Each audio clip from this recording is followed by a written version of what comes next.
Assalamualaikum warahmatullahi wabarakatuh. Perkenalkan, nama saya Naomi Esther. Saya dari kelas R5C Bimbingan Konseling. Di sini saya akan menyelesaikan tugas-tugas akhir yang diberikan oleh dosen kami. Tugas ini yang berjudul Cyber Counseling. Nah, sebelumnya NPM saya 2019-01-500-250. Nah, mata kuliah ini adalah teknologi informasi dalam BK. Oke, sebelumnya kita perkenalkan nama dulu ya. Assalamualaikum warahmatullahi wabarakatuh. Perkenalkan, nama Ibu Naomi Esther, tempat tinggal Ibu di Bekasi Timur, Tambun Selatan. Ibu dari mahasiswa Universitas Indraprasta PGRI. Ibu semester 5.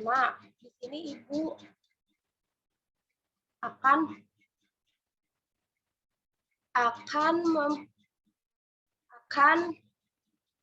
menjelaskan cyber counseling itu apa. Ananda, sebelumnya perkenalkan dulu Ananda. Namanya siapa? Kan ada pepatah berkata, maka tak kenal, maka tak sayang. Silakan. Terima kasih, Bu. Perkenalkan, nama saya Nadine Sregar. Saya kelas 2 SMP. Tempat tinggalnya di mana? Tempat tinggalnya di Bekasi. Bekasi Timur. Oke, baik. Di sini Ananda udah pernah keling belum? Sebelumnya di kelas 1 SMP? Belum, Bu. Di sini kamu tahu nggak apa itu cyber counseling? Saya tidak tahu, Bu.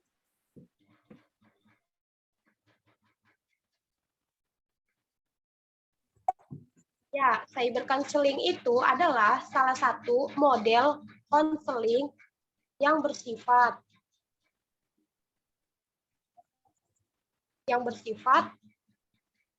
virtual atau konseling yang berlangsung melalui bantuan koneksi internet di mana konselor dan konseli tidak hadir secara fisik pada ruang dan waktu yang sama. Itu maksudnya cyber counseling. Nah, di cyber counseling ini mempunyai asas. Itu yang aku tahu cuma hanya 2. Asas itu ada asas kerahasiaan dan asas keterbukaan. Nah, di sini aku bakalan pakai asas kerahasiaan dan asas keterbukaan. Sebelumnya, Anda sudah mengerti? Sudah, Bu. Sudah. Oke,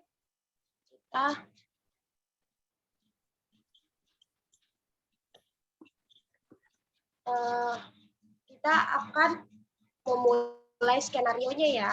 Ananda, selamat menonton.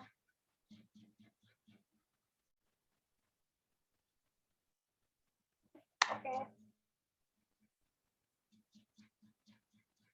Assalamualaikum, selamat malam. Maaf mengganggu. Waalaikumsalam. Oh iya, silakan. Terima kasih.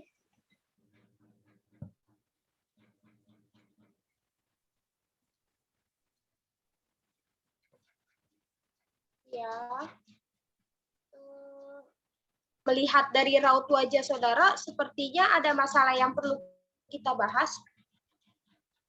Ya, Ibu, betul. Saat ini saya sedang menghadapi banyak sekali permasalahan yang sulit bagi saya.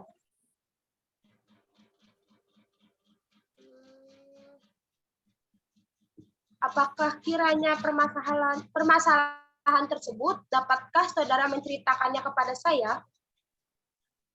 Tentu saja begini, saya mengikuti suatu organisasi di sekolahan pada setiap pertemuan atau rapat yang diadakan oleh ketua organisasi untuk membahas suatu masalah atau suatu program kerja saya. Seringkali ingin mengungkapkan pendapat saya tentang program kerja ataupun cara penyelesaian, namun saya takut pendapat saya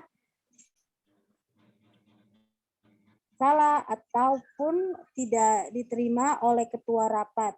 Jadi saya dalam setiap rapat hanya bisa mendengar dan melaksanakan tugas-tugas yang diberikan sesuai pendapat orang apa yang harus dilakukan.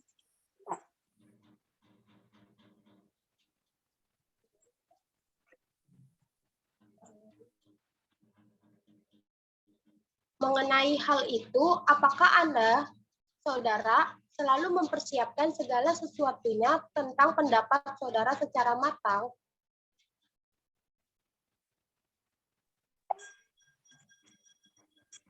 Ketika ketua organisasi memberitahu ada rapat tentang suatu hal, saya selalu mempersiapkan jalan keluar atau suatu program sebelum rapat dimulai.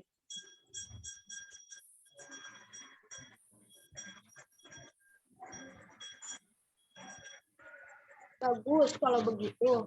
Tapi kenapa saudara tidak mengungkapkan pendapat saudara pada saat rapat? Saya merasa malu, gelisah, dan takut ketika mau mengungkapkan pendapat saya, Bu.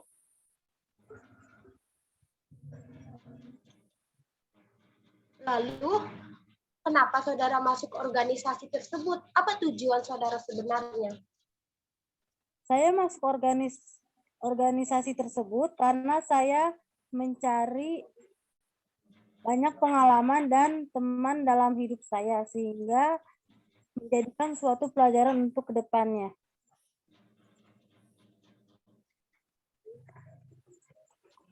Apakah itu benar-benar merupakan tujuan saudara? Kalau begitu bagus. Tapi kalau saudara terus diam di dalam organisasi itu, dalam arti tidak berkembang hanya mengikuti arus yang ada, saudara tidak akan mendapatkan apapun. Tentu saja saya tahu, Bu, namun saya bingung harus dari mana memulainya. Setiap saya ingin berpendapat, pasti akan muncul rasa cemas dan takut terhadap pendapat saya yang mau diungkapkan.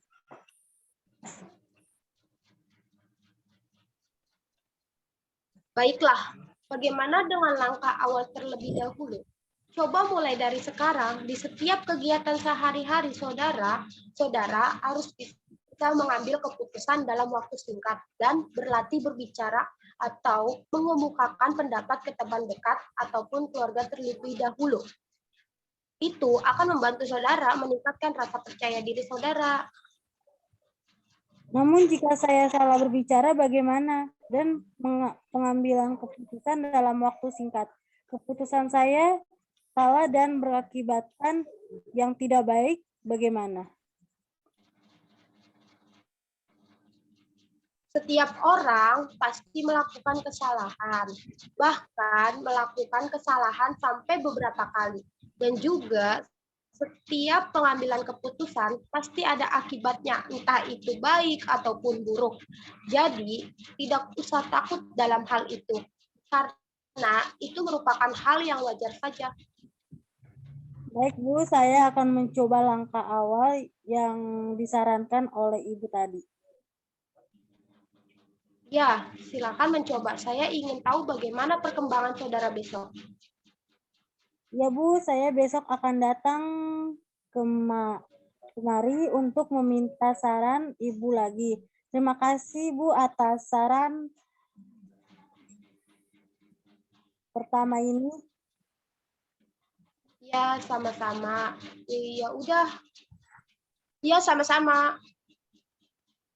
Ya udah, selamat malam.